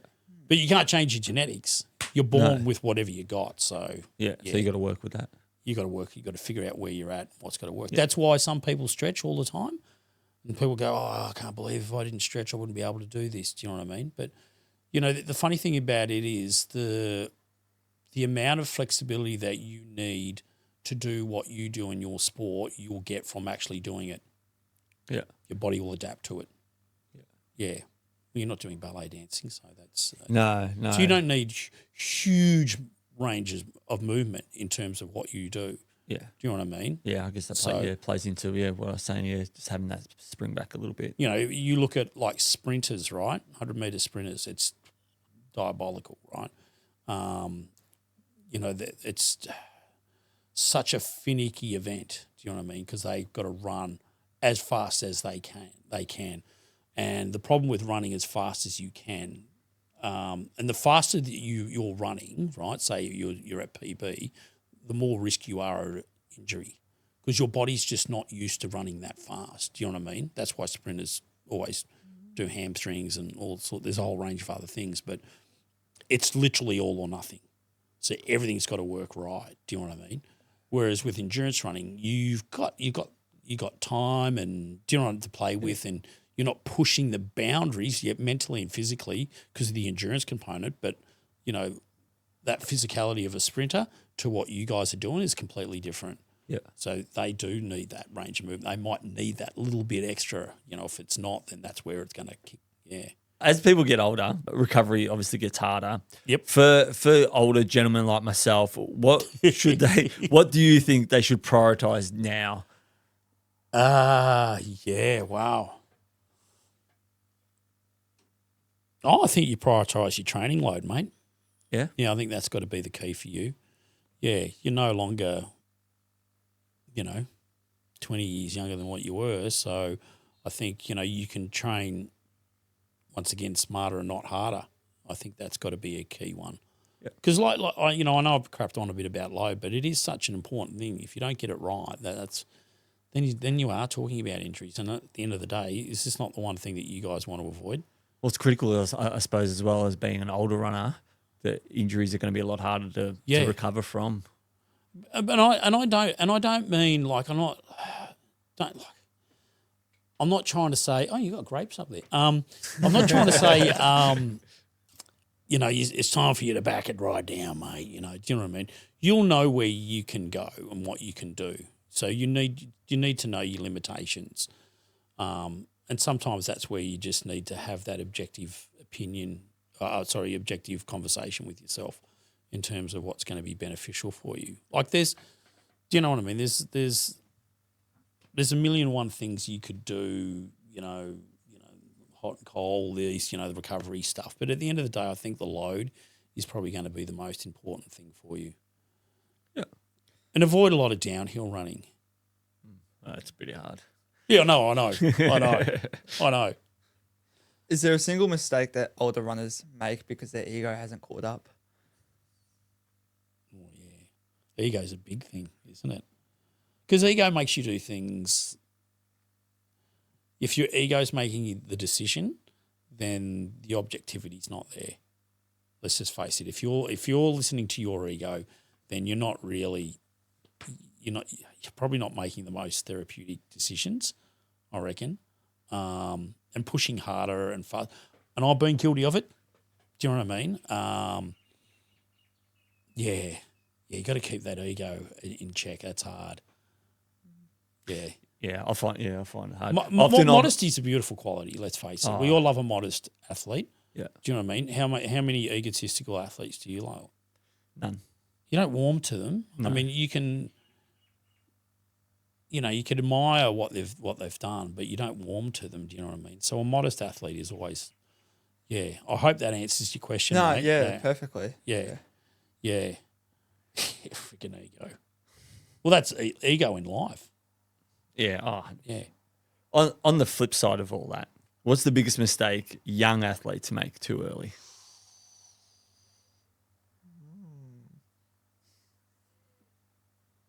Yeah, maybe even listening to their ego. I'm not placing that at you, but I mean, and it'll be low. It'll be, training too hard, too much, too soon, all of it. Yeah. I mean, that applies to older athletes, but younger athletes just as much. Like I go to the gym. So what I do now for what I have to do in my life, like working soft tissue, I go to the gym 4 times a week, right? Train, do it religiously, blah, blah, blah. So I get down there and I see lots of young guys in the gym and it's frustrating when they get in there because they've got really no guidance and understanding and they're probably everything that they're doing they've just got off YouTube or off Instagram or whatever, so they see guys who have been doing things for 20 years and they get in there and they think they can do it. And I'm like, they're just being driven by their ego and whatever they've been influenced. And I think, okay, maybe more so for younger athletes, it's not relying on social media for your training tips and all that sort of stuff as much. Do you know what I mean? Yeah. I think it's important you get the context of what people are doing when you get stuff off social media It's and dangerous. stuff. Where should young people be getting their information from? From professionals, I would imagine. Yeah. Yeah. Yeah. So Yeah, and going there's to see professionals. someone or Yeah, getting a coach. Well, you think about your dad. You remember all the troubles you had nutritionally wise, Yeah. blah blah blah, and then eventually you went saw a nutritionist, Yeah. do you know, or dietitian or Yeah. whatever. Game changer. Yeah. Yeah, massive. Do you know what I mean? Flipped it upside down. Yeah. Yeah. So that's sort of what I mean. You know, if there's someone, you know, like say for instance, if there's something going on with, you know, something outside of my realm, you know, I'd be like, well, you need to go and see this professional. This is what they do. This is what they'll deal with. Yeah. You know what I mean? So. Oh yeah, many times you've sent me to Robin. Yeah. For a chiropractic issue or something like that. Or Drew or Yeah. whatever. Yeah. Yeah. And I think, look, I think it's handy to have someone professionally look at your training load as a young athlete. I think that's probably the most. Yeah, I important find thing. I'm always trying to hold Ollie back in certain aspects. Obviously, at the start, it was probably the flip the other way because being young, it was trying to motivate you to get out there and do things. And now it's mate, I think you're doing too much, mate. And you're turning around and saying, no, I'm gonna do. And you're looking at these people on Instagram like David Roach, like Killian, like these exceptional athletes that have been doing it for 20 or 30 years. So I think, yeah. I was it's funny. I think about it. Dad used to ban me from like technology and a lot of stuff. And I think I can now, understand that. I think now I'm like, what are you going to ban me from? Running. It'd be unheard of. I'm never grounded at all since I started running. So if you don't want to get grounded by your parents, start doing something very active. And therapeutic. Therapeutic. Yeah. Yeah, but God forbid you run too much, you know. Yeah. And I mean, look, I don't know. Have you guys played around with much cross training for what you do? Ollie does. Ollie's really good at cross training. He's got a virtual trainer that he gets on and bikes. Yeah. He'll put a show on or something like that, and he'll go out there for a couple hours. Great. I think that's absolutely fantastic. And I think that's something you could probably do as an. Yeah, he doesn't. And I'm like, why aren't you on the bike? We bought this thing. It's Yeah, I boring. know. It's boring, and I liked running. I really like running. You know what? We'll just put it out in the middle of the paddock, and there you go. Oh, yeah. Put a 50-metre pool in here, mate. Yeah, that's right. Do some laps. After everything you've seen in elite sport, what truly drives you to keep doing the work that you do? Mate, do you know what? I don't care if they're elite athletes or not anymore. I mean, I'm not going to any more Olympics. I love working with athletes, and they don't have to be elite athletes. In fact, sometimes, to be honest with you, it's far more rewarding to work with people who aren't elite athletes because usually all the elite athletes are ticking their boxes. Do you know what I mean? And it's great. It's great to get caught up in their journey. It's amazing and so forth. But, once again, I think I just love helping people. If I can help people with my hands and my head, that's it for me. Yeah, I go to work. I've got to go back to work on Tuesday. I've had a break off since, Christmas Eve, whatever, before Christmas Eve. Well, a lot of people get a bit of, I'm going to go into work, and I'm like, oh, righto. So I'll be like, oh, so how busy am I going to be? Da-da-da. But once I'm at work, I love it. I'm like straight into it. I love it because I know I can help people. I'm lucky I've been doing this 35 years. So I know what I can do and I know what I can't do and I know my scope. So it's good. It's laughing. Yeah. I don't have, I don't stress about can I help every person that walks through the door. There's a 80% chance, I like to think, 80% of people that walk through my door I probably can help. Yeah. Yeah. When I first started, it wasn't that way. Yeah. No, definitely wasn't. So I'm at a point in my life where I'm really confident at what I do and I know my scope and I love it. That's cool. Yeah. Wrapping things up a little bit here, if there's one thing you'd like to tell every listener here listening, what would it be? Get more massage. Get more soft tissue work. Yeah. Head over Absolutely. to Stu. Well, no, not me. Oh, but, you don't have to go to Stu. No. He's hard enough to get into as it is. No, I definitely don't need that. No. No, I think, well, look, once again, there'll be some athletes that get a lot out of it, regular work, and there's those who don't. So, yeah, at the end of the day, if you haven't tried it, then at least get out there and try it. Yeah. And I love working with athletes that see me on a regular basis. And I don't mean like, pardon me, every week. I mean, it's different for every athlete. So I've got athletes that come and see me every second month. Some athletes come and see me a month. Some see me 2 weeks. It all varies. Do you know what I mean? But I love working with them on a consistent basis because you can just stay on top and you get to know their body so well. It's really good, and you know what's normal and what's not for their tone sometimes. And you know, if you see them on a regular case, you're tipping into their bucket about load and everything else. And yeah, so it's a bigger, fuller picture, and I love that. Yeah. That's what I love. If I'm working with athletes, yeah, that's cool. I'm gonna hit. Well, I wanted to introduce it. Oh, okay, you go then. Yeah, okay. Sorry, we got a new little segment here that we're gonna trial today for Dad.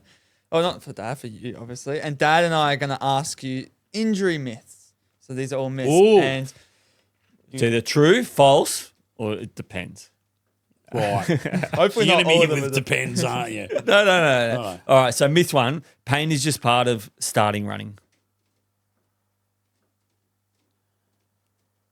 Oh, yeah, it depends. This is going to be, because it's ambiguous. Okay.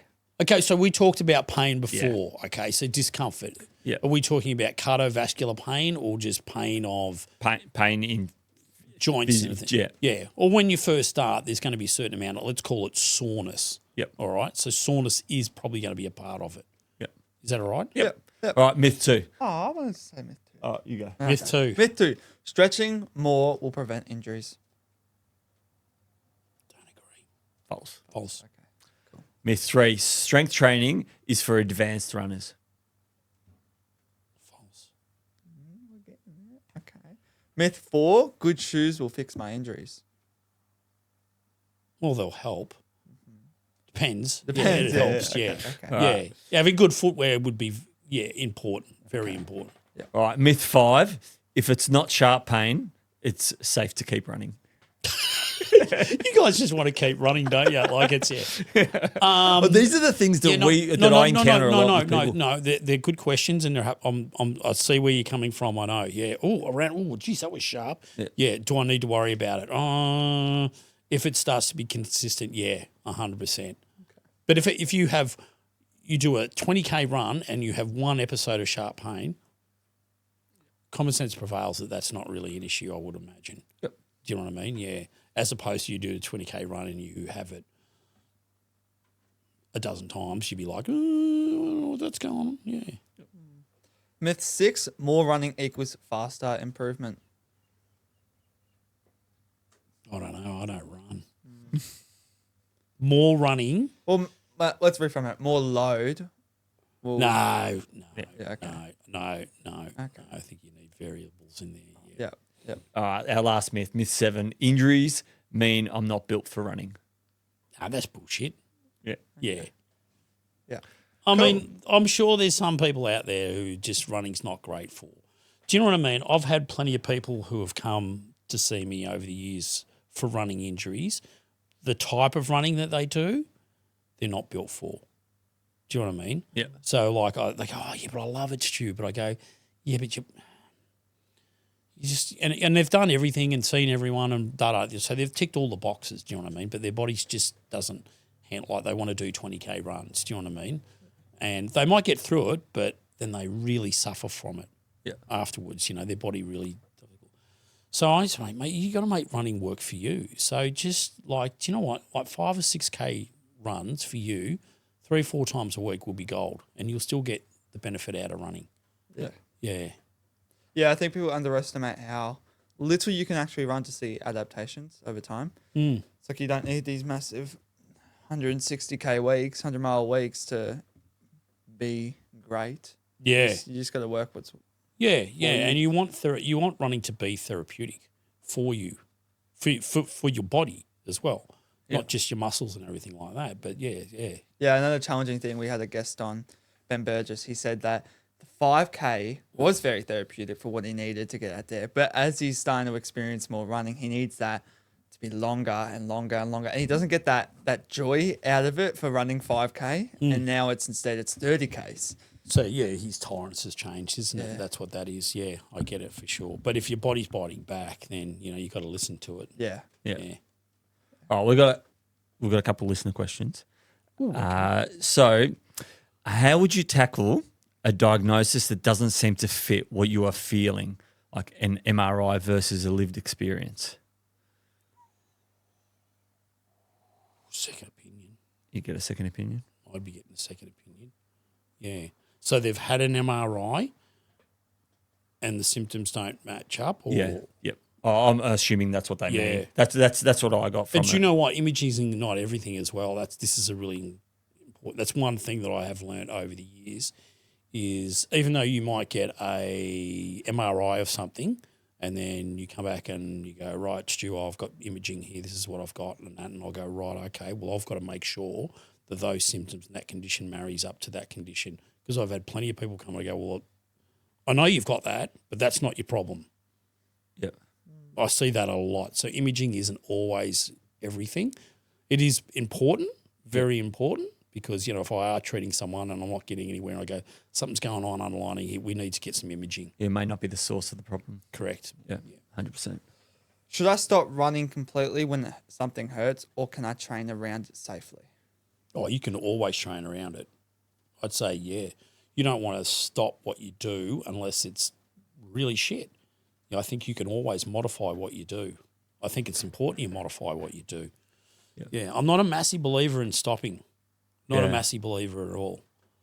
Yeah, I mean, there's going to be times where it's going to be terrible, but I think at the end of the day, the best thing that you can do is, you got to sort. Well, you did it. Got on a bike, got in the pool. There's a million things you can do. Yeah. To get yourself out of that. Make sure that that you get that diagnosed or get it assessed and treated, and then you can work around it from there. Yeah, I jumped on a bike for 9 weeks to You train did? for a 100-kilometer race. You did? Running race. Yeah. And then just ran. I think in 9 weeks I did 10 kilometers of Yep. running, and I still managed to finish UTA. Yep, I It remember was that. hard. It was bloody hard, Mm. but I was pretty determined to not lose my spot on that start line. There you So. go. Oh, yeah. Last question. If I can only choose one recovery habit, what would make the biggest difference for injury prevention? It's pretty simple. Why are you asking me that? Yes. Righto. Well, that was the listener question. So Oh no, I shouldn't say, but that's biased for me. Yeah. Because that's where I come from. Like massage is incredibly important, but at the same time, there's plenty of athletes out there that don't get it, and they're like, "Oh, I don't know what he's crapping on about. I'm fine without it." And I'm like, "Well, that's great. That's good if you do, but if you haven't tried it, then that's what I'm saying. Yeah, I think that could be a really good adjunct to you. and like you Or said, a good it doesn't value have, add. yeah, it doesn't have to be every week. It can God, be every no. couple of weeks. No. I often the people that I've sent to you I've often caught up with them, and one of them sees you once a month for prevention. Oh, Another yeah, one yeah. sees you once every 2 weeks. Yeah. So obviously it depends on the person themselves. Absolutely, yeah. And everyone always says that to me. Clients come and go, "Oh, so how often do I have to come?" I go, "Oh, how long's a piece of string?" Like, I mean, I don't really know. I said, "Well, let's do something. We'll do a couple of treatments. Yep, fine." And then I go, "Right, I'll boot you out a month. Just see how your body is." Month is good because it doesn't let anything get out, and I can still keep on top of everything, and just see how you go from there. And then if they come in, they go, "Oh, I could have come in, a little bit earlier. I was a bit." I'm like, So it "Okay." depends on load. It does, that's where a they're big at, one. what they're doing, all those things, So yeah, yeah. All right, Ol, what do you reckon we bring this one across the finish We'll line? bring it across the finish All line. right. So as you know, we have a Better By Next Week challenge every single week. Oh, Ollie, yes. Ollie and I normally do one for each other, but when we have a guest, the guest gets to set it for us. Yep. So we'd love it if you could set our Better By Next Week challenge for us. Yeah, you two are going to massage your calves and your feet Okay. every second night. Every second night. How long does this go? It's just for 1 week? 1 week. Right. Yep. And we can choose And to if do it you, longer. and if you have any issues with that and you don't know what you're doing, go to my YouTube channel. We'll do. We'll And actually where do we put find And in it the doesn't notes. need, sorry? Where do we find you? Like on social media? YouTube. Yeah. Stuart Hinds Academy. Yep. Or there's Facebook and Instagram, all that sort of stuff as well. Yeah. Cool. Yeah. So do you understand what I'm asking here? Yes. Yeah. Massaging the calves and the feet. Feet. Yeah. Feet, right? Your feet. How often do you get your feet massaged? Never. This is going to be good. Yep. Yeah. So you're going to do it. So what I suggest, do it every second day. So Ollie, You do it on Dad one day, and then the next day. So it does mean you turn around and do a massage on him straight away. Yep. And then you the alternate nights. Yeah. I'm going to enjoy this. I'm going to enjoy every second night. And it doesn't. Do you know what? It's not about pushing hard, right? It's not all about looking with it. You want broad techniques. I don't want you sticking your thumbs in there trying to find. You'll find sore spots, right? No matter what. If you press hard enough, you will. I just nice, broad, firm pressure. Yep. That's all we need, guys. Yep. Alrighty. Nice. Yep. Thank you very much. And they have to be at least for an hour and a half each. Hour and a half. No, I'm joking. I'm joking. I don't know. Whether Could you imagine that? Yeah. Oh, geez, Just put them in a spa first, and then we'll hydrate them and exfoliate so it's not a spa; them. it's a massage. Yeah. Cool. Well, Stu, thank you so much for jumping on the podcast and sharing your mate. pearls of wisdom. I'm sure we'll have to do a part 2 because people are going to have so many questions. Yeah, that'd be more awesome. questions, Yeah, but yeah. We'll definitely catch up again. So thank you so much for jumping on. Yeah, we really appreciate it. Yeah. Fist bumps. Fist bumps. My Thank you. My pleasure to be on.